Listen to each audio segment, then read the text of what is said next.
Hello, splendiferous people. Today I'm talking about the race against time that we are in and the baddies are in. Who's going to win? I hear you ask. I'll tell you all about it on the other side.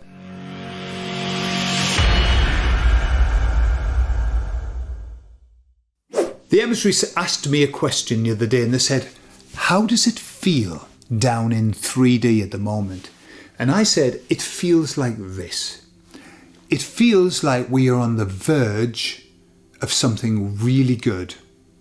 And at the same time, it feels like we're on the verge of something really bad. So that's how I feel. It's like there are two things happening and I don't know which one has the most power. And they said, yeah, we agree with that summary of 3D at the moment.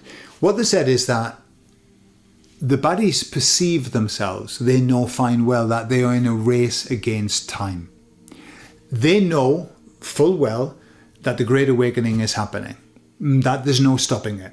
They know that they can't stop it. Goodness knows they've tried. Goodness knows they've tried. They do know that they can hamper it, and that's what they're doing. By pushing the cancel culture, the disinformation, misinformation and malinformation. I mean, it's got 3 words now. 3 words to describe basically telling the truth, talking about stuff. And so they're trying to hamper it, but they know that they can't stop it. It's inevitable.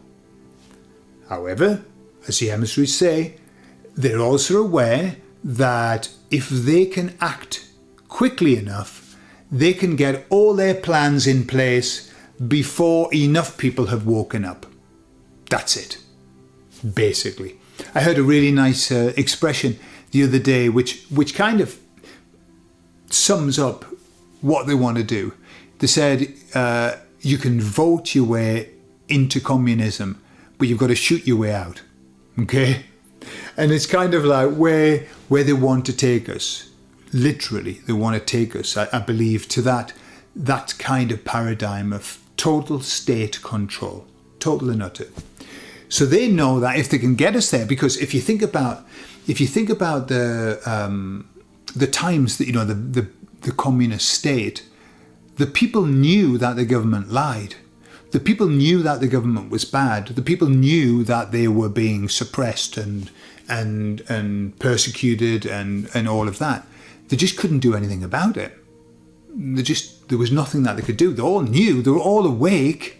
Even now when you hear people who've lived in communist states that come here and they say, be very careful because it's happening. We've already seen this happen. Be very careful. So being awake in the Great Awakening, in the eyes of the baddies, obviously there's a lot more to the Great Awakening than just waking up to the world. But for them, it's like, okay, it's happening, but we can get there first.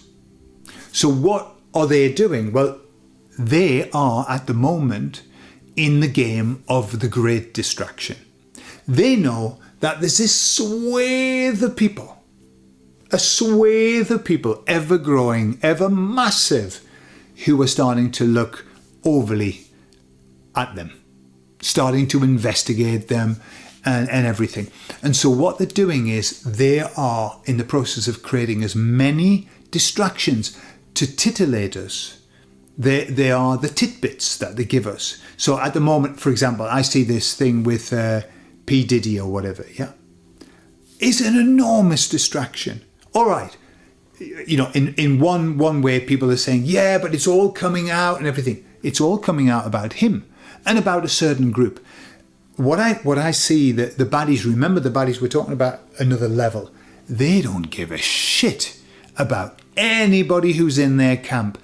They're very happy to offer up a sacrifice. I mean, God knows, literally and metaphorically, they've done that forever. They're very willing to offer up a sacrifice so that all of the truther people, all of the awakened people spend the whole time talking about that. And as the emissary said, whilst everybody's looking over there, it's the classic magician technique, isn't it? They get you to look at this hand and this hand's doing something completely different. That's what they're doing all of the time, all of the time. you know, the whole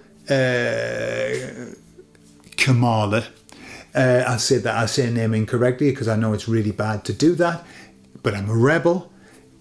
All of that, it's a very, very big distraction. I feel it's like got people, oh, that's all that they want to talk about. It's all the news want to talk about. When the news spends its whole time talking about something, you know that that's a distraction. When the truther movement spends its whole time talking about something, you also know that that's a distraction. Truly, that's just my feeling. I don't know what your opinion is. Maybe you think, Gordon, you're talking a load of shit. And maybe I am. Who knows? But just a sense I get. And that's what the emissaries were saying, that they're in the place of big distraction. And I said, but the issue is, every time that they reveal and they give somebody up as a sacrifice, it wakes up more people. And the emissary said, yes, of course. And they know that it's kind of collateral damage.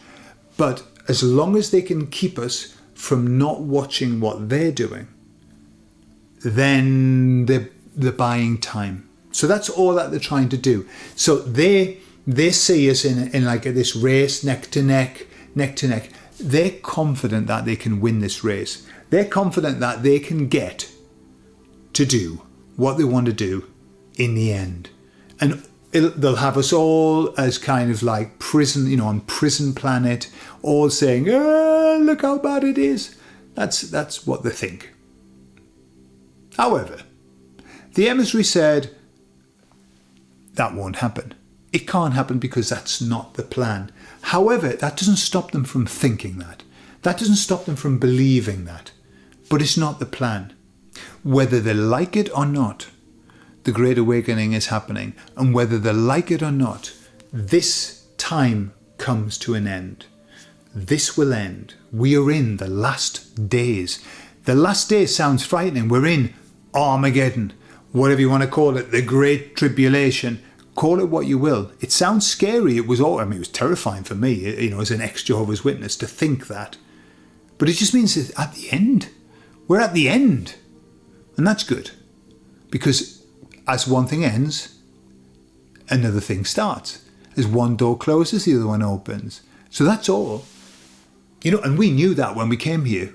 We didn't come here by accident and go, oh, I'll just choose that because that looks interesting. I like the look of Ted Heath. Why you would like the look of Ted Heath, I don't know. I like the look of Bill Clinton. I'll go down and see what he's up to. No. We chose this time because we knew that we were going to watch the closure of this particular epoch and the beginning of a new one. So, fasten your seatbelts. Get yourself prepared, put yourself in low gear, because it's going to be interesting. I love you all, and I'll speak to you all later. Bye-bye.